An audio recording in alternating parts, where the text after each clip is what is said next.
আসসালামু আলাইকুম। যে যেখান থেকে আমার ভিডিওটা দেখছেন আপনাদের সবাইকে অসংখ্য ধন্যবাদ এবং আমার পক্ষ থেকে সালাম। আমি কিছুদিন আগে বাবুল্যান্ডে গিয়েছিলাম আমার বাচ্চাদেরকে নিয়ে, আর এখানে খুব সুন্দর একটা সময় কাটালো। এই বাবুল্যান্ডের অ্যাড্রেসটা হচ্ছে জাপান সিটির অপোজিটে, জাপান গার্ডেন সিটি। আর বাবুল্যান্ডটা দেখতে খুব সুন্দর, ভালোই অ্যাক্টিভিটিস আছে, ভালোই প্লে আছে। এখানে আরও আছে ছোটোখাটো একটা ক্যান্টিন, একটা ক্যাফে এবং গার্জিয়ানদের বসার জায়গা, যেখান থেকে বসলে দূর থেকে দেখা যায় যে তার বাচ্চারা কীভাবে খেলছে, মানে বাচ্চাদের উপরে নজর রাখা যায়। দ্বিতীয়ত এখানে কয়েকটা টয়সের দোকানও আছে ছোটোখাটো, যেটা থেকে বাচ্চারা টয়স, বই, ব্যাগ আরও কিছু প্রয়োজনীয় জিনিস কিনতে পারে। বাবুল্যান্ডটা মোটামুটি খুব সুন্দর, এটা বাচ্চাদের জন্য খুব সুন্দর একটা প্লে হাউস। ফ্ল্যাটে বন্দি বাচ্চারা যখন এরকম প্লে হাউস পায় তখন তারা এমনভাবে খেলাধুলা করে না জানে অনেক দিন বন্দি ছিল। আর খুব সুন্দর লাগে বাচ্চাদের এসব খেলা দেখতে। আমার বাচ্চাদের মাঝে মাঝে আমি নিয়ে যাই প্লে হাউসগুলোতে, এটা বাবুল্যান্ড হোক বা যে কোনো একটা প্লে হাউস। এখন তো ঢাকার জায়গায় জায়গায় এরকম প্লে হাউসগুলো দেখা যায়, কিন্তু আমার কাছে বাবুল্যান্ডই বেস্ট। সেখানে একটা জিনিস আমি দেখতে পারছি যে সেখানে গার্ড দেওয়ার মতো কয়েকজন মহিলা আছে, মানে বাচ্চাদেরকে তারা গার্ড দেয় এবং বাচ্চাদের মানে খেয়াল রাখে। মায়েরা দূর থেকে বসে দেখতে পারে এবং তারা ওইখানে বাচ্চাদেরকে খেয়াল রাখে।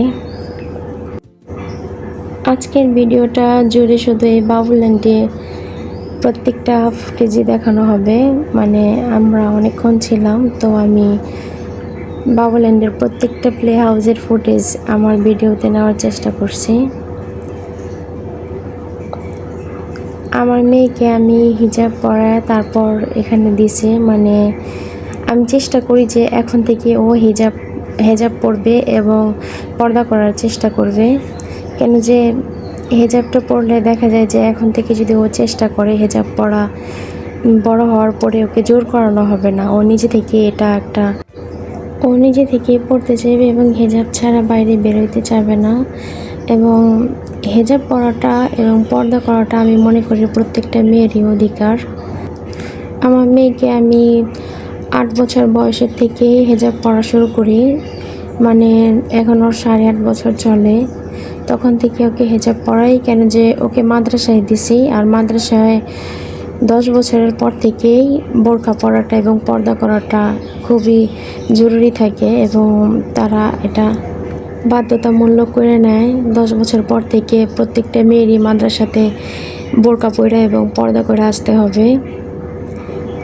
তাই আমি আমার মেয়েকে 8 বছর বয়সের থেকেই হেজাব, বোরকা এরকম পরানোর চেষ্টা করি, যাতে 2 বছরে পুরোপুরি অভ্যস্ত হয়ে যায় বোরকা পরাতে। গরমের মধ্যে বা যে কোনো একটা ঝামেলায় ও যেন রিক্সাতে উঠলে বা যে কোনো বিষয়ে যেন ও একটা বোরকা পরা নিজেকে মানায় নিতে পারে এবং বোরকাটাকে ক্যারি করতে পারে। এর জন্য আমি ওকে 8 বছর বয়সের থেকেই বোরকা পরাই। এতে করে দেখা যায় যে ও যখন একটু বড় হবে, 10 বছর বয়স হবে, তখন খুব ভালো করে বোরকাটাকে ক্যারি করতে পারবে এবং ও এই বোরকা পরা অনেকক্ষণ থাকতে পারবে। মানে এখন হেজাব পরানো শুরু করছি বোরকার পাশাপাশি, যদি প্লে হাউসে যাই বা আমাদের বাসায় বা যে কোনো একটা বাসায় বেড়াতে যাই তখন শুধু হেজাবটা পরে থাকে, আর এমনি বাড়ি থেকে বের হইলে বোরকা পরা বের হয়। আর আমি এখানে খাবারের অর্ডার দিতেছি, মানে একটা পিৎজা, কেক। একটু আগে যে কেকটা দেখালাম পিঙ্ক কালারের, আমার মেয়ে বলতেছে যে আমার পিঙ্ক কালারটা অনেক পছন্দ, পিঙ্ক কালারটা নাও। তো পিঙ্ক কালারের কেক এবং একটা পিৎজা অর্ডার করলাম। মোটামুটি ভালোই এই ক্যাফেটা, ছোটোখাটোর ভিতরে মোমো, পিৎজা, তারপর আরও কয়েকটা আইটেম বিক্রি করে তারা নিজে তৈরি করে, এবং ছোটোখাটো একটা দোকান কেকের, কেক শপ।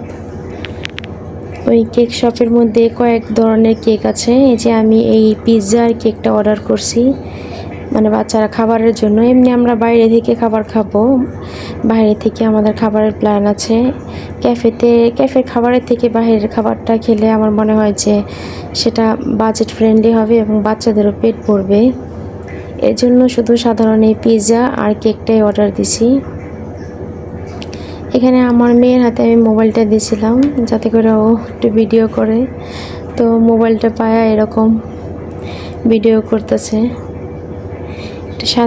সামান্য কিছু সময়ের জন্য দিছি ও ভিডিওর। এখানে একটা জিনিস যে এখানে ওদেরকে নাচ শেখানো হয়, মানে বাচ্চারা খুব এনজয় করে এই বাবুল্যান্ডে। আমি জানি না যে প্রত্যেকটা বাবুল্যান্ডে কি এরকম নাচ শেখানো হয়, ডান্স করানো হয়, নাকি শুধু এই বাবুল্যান্ডে এরকম হয়। আসলে যদি আপনারা কেউ জানা থাকেন যে প্রত্যেকটা বাবুল্যান্ডে কি অ্যাক্টিভিটিসটা আছে কি না, নাকি শুধু এই বাবুল্যান্ডেই আছে। কিছু কিছু জায়গায় এরকম ক্লিনিক বা ফায়ার সার্ভিস প্লে রুম আছে যেটাতে বাচ্চারা খেলা করে। তো আজকের মতো এখানে বিদায় নিচ্ছি, দেখা হবে আগামী ব্লগে। তখনকার মতো আপনারা সবাই ভালো থাকুন এবং আমার জন্য দোয়া করুন। আসসালামু আলাইকুম।